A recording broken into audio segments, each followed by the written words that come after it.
Thank you. Hello and welcome to Samurai Day Trading Trade of the Day. Fred here, going to run through the trade with you on this 24th day of February 2026. Great to be with everybody again. We just got finished with the U.S. closed live trading room, and this is a trade taken in the room today. So here we go. Now, the setup is we have a bunch of failure for the market to go down, and then we get the first strong candle going in the other direction. So I look for my strong candle indicator, which is that little diamond green diamond pointing up saying, take this trade long. It has good potential. And it's pretty much what we do on a daily basis. So I look up here at the PVI. I expect the next candle to be anywhere between 60 and 70 ticks long. Therefore, I'll pair my ATM to that. We'll go for our mid-range ATM. We'll go for 16s, de-risk the trade, then go for 30 and 60 tick runners.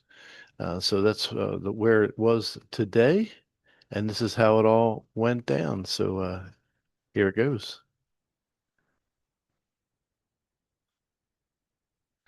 All right, once we get picked up in the trade, first thing we got to do is put our stop where it belongs, the last major failure area.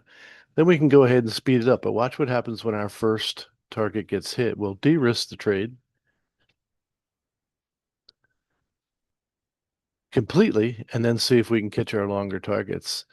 All right, so our stop is here. If the market comes back and takes us out at this level, we'll decide whether we want to put another trade on. So we'll get another order ready. I don't think it does take us out at break even.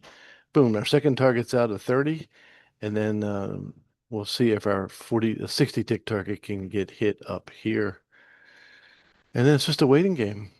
Obviously, the longer your target is, the more time it's going to take to get there.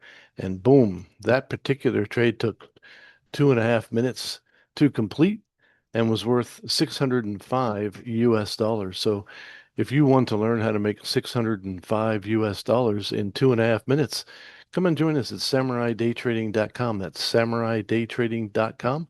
We look forward to seeing you next time. So God bless you, and we'll see you then.